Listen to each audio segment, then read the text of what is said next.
Welcome back. In this week's adventure, we're heading to Southern Oregon, and I've got a special guest with me.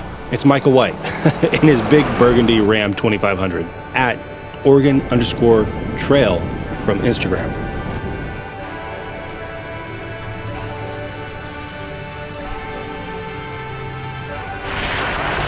We're going to try to make our way to the crack in the ground. We're also trying to beat the sunset to make it to the crash site of the A6. Join us as we do everything we can to make it to the hidden crash site before sunset. Let's go. As it's still winter in the United States, the days are relatively short.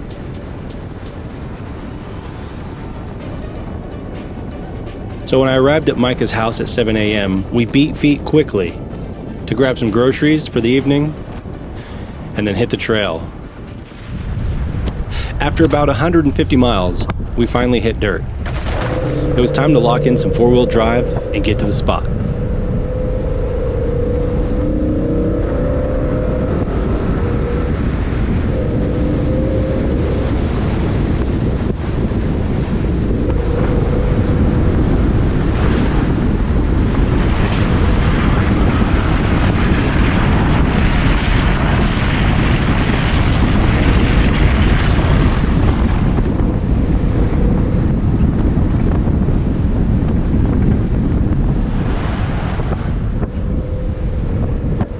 Later on, we had discussed what were the most memorable parts of the trip. We both concluded that the freeze or the frost on all the branches of all the foliage in the area was incredibly amazing. Every little piece, every little strand of barbed wire fence, it was all perfectly flocked.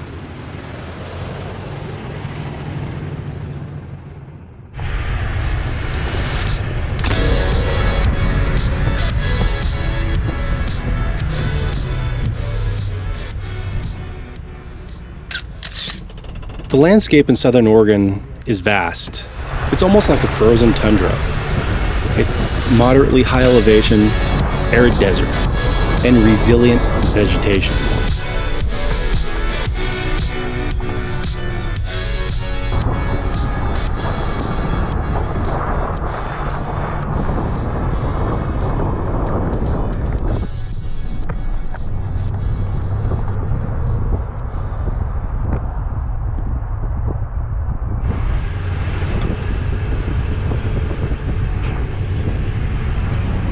The roads were desolate. Things were quiet. We only heard the suspension working and the roaring of the engine when we stepped on the throttle.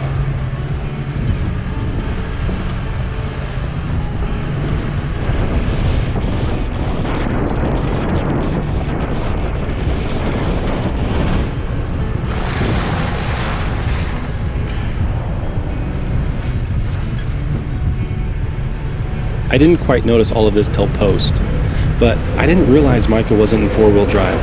So through these mud holes and around some of these corners, you'll see him dig up extra trail, which was absolutely unintentional because Micah believes in tread lightly just as we do here at WolfPac-Outdoors. And we do everything we can to preserve the trails that we drive on, to maintain them for generations to come.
The crack in the ground is an ancient volcanic fissure, over 2 miles long and up to 70 feet deep in areas.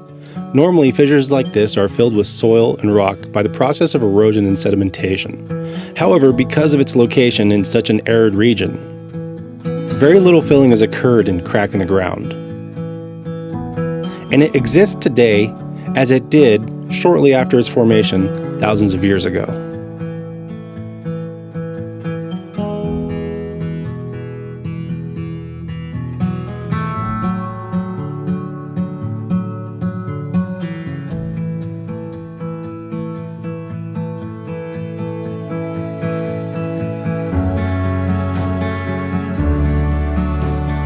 There's an established 2-mile trail hike along the fissure's bottom, which offers a unique view, where temperatures can be as much as 20 degrees cooler than at the surface.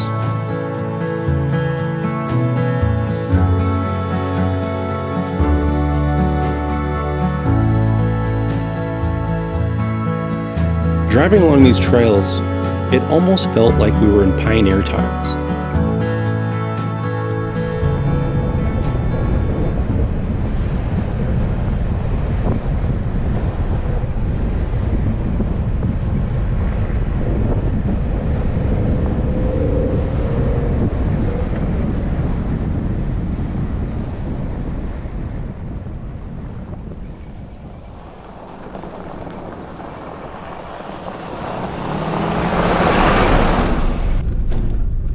If it weren't for the trail signs every few miles and the cattle guards, it would have been like riding through the Wild West with 386 horsepower instead of a wagon.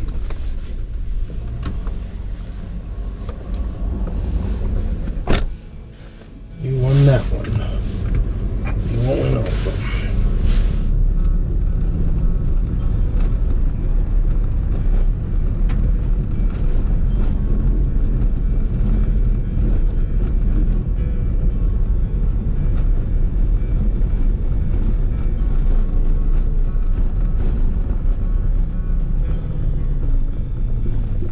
After leaving crack in the ground, it was time that we hightailed it, and that meant going fast on the sections that we could, doing everything possible to beat the sunset.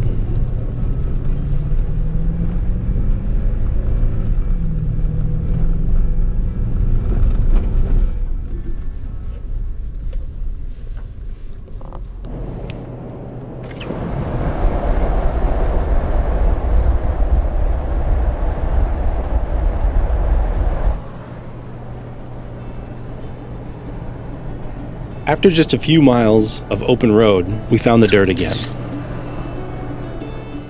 And the sunset had beat us, but as our Baja design lights turned on, we were ready to ride through the night.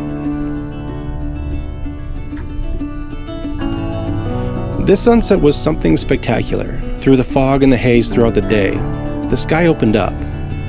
Just a few clouds left, things turned a purple hue of golden amazing. It was absolutely incredible to see.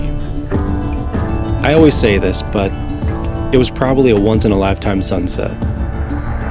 That reminds me, every time I say it's a once-in-a-lifetime sunset. But this one was absolutely unique. This is one of those moments where I'm deeply and fully involved in the moment. I'm so deep in the cut and in the moment that the amazement is perpetuating.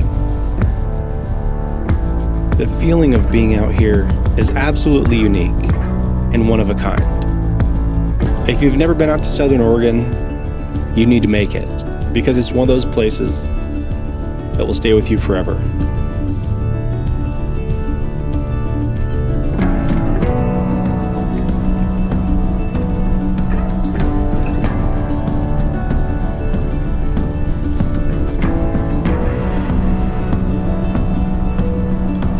The next site is something of a secret, and I'm not going to give its exact location, but if you were to search something like military aircraft crash site, declared historic site, A6 Grumman, you might be able to find it. It's on BLM land, and before we came out, Micah was diligent and ensured that we'd be able to drive all the way to the crash site without disturbing any historic relevance or breaking any local laws.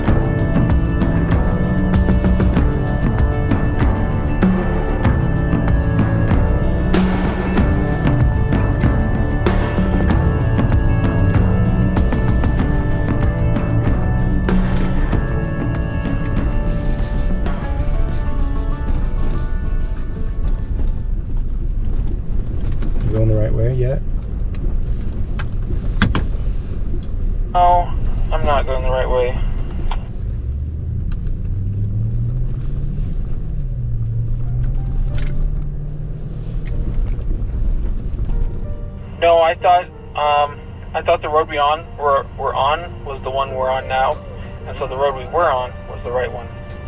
Hey, there's tons of room to turn around. Perfect.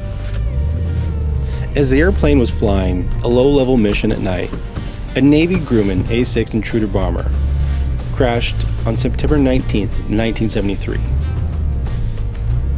The pilot, Lieutenant Alan Kohler, and navigator Lieutenant Philip Drimmel were both killed in the crash. Alright, I'm going to shift into 4 low. Okay.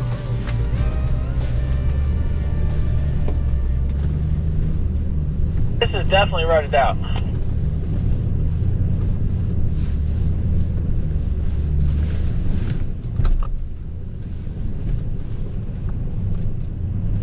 You need to back it up and go to the right or left. That's a big rock. Yeah. Major components of the aircraft are dispersed across the landscape. Upon increased interest of the crash site, BLM's Lakeview District developed a plan for managing and conserving this historical property. With the development of the area, they placed interpretive signs to help educate visitors on the story behind the accident and promote the protection of the integrity of the aircraft remains.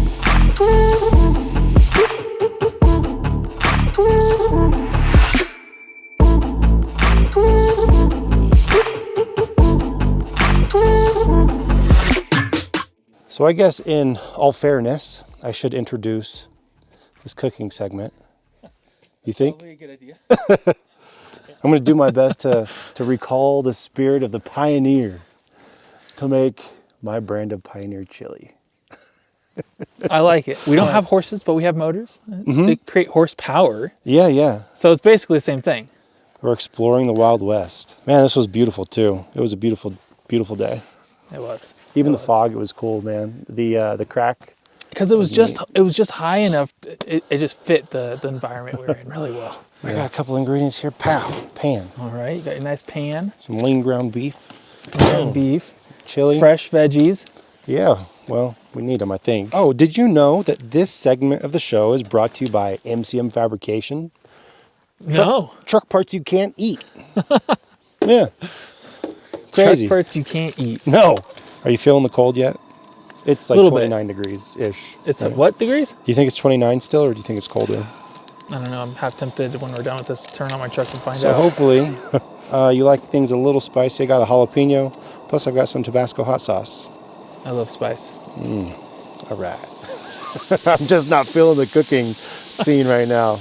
I just want to cook it and eat. I don't want to stand here and talk to a camera. I'm just hungry. Leave me alone. Oh, I know what you mean.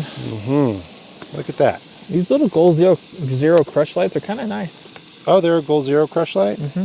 Yeah, they have nice equipment. They do. I've used one of their solar chargers before. Oh, yeah? Those things are excellent. Incredible power they have. Well, I don't own one. me neither. This is the only Goal Zero product I own.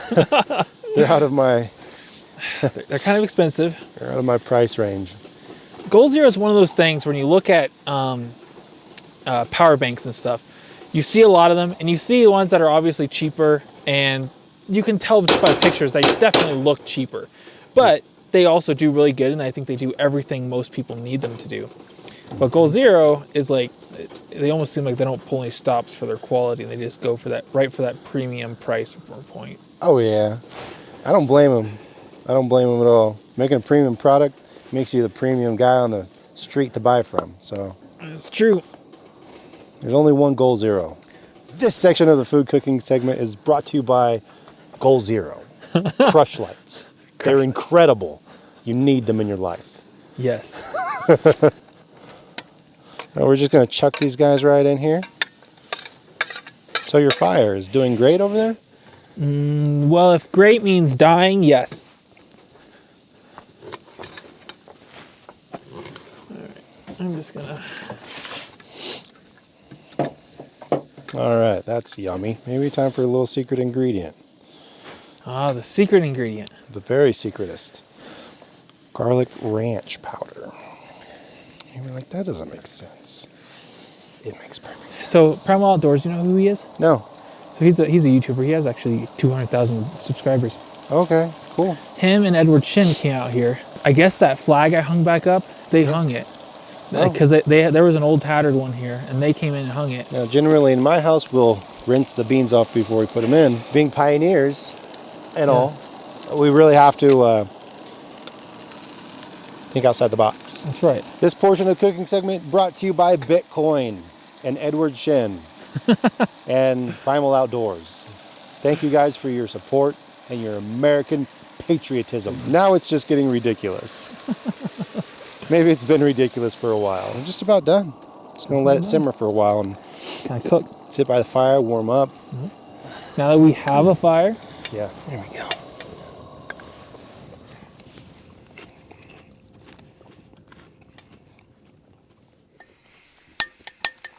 Making it up before the sunrise is unique.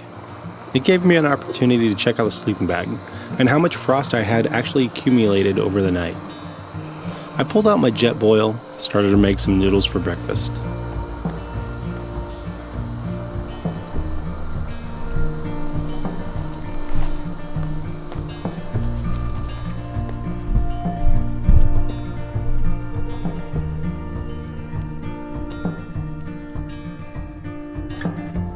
The sunrise came up quick. It was only about an hour before we were all packed up and ready to go.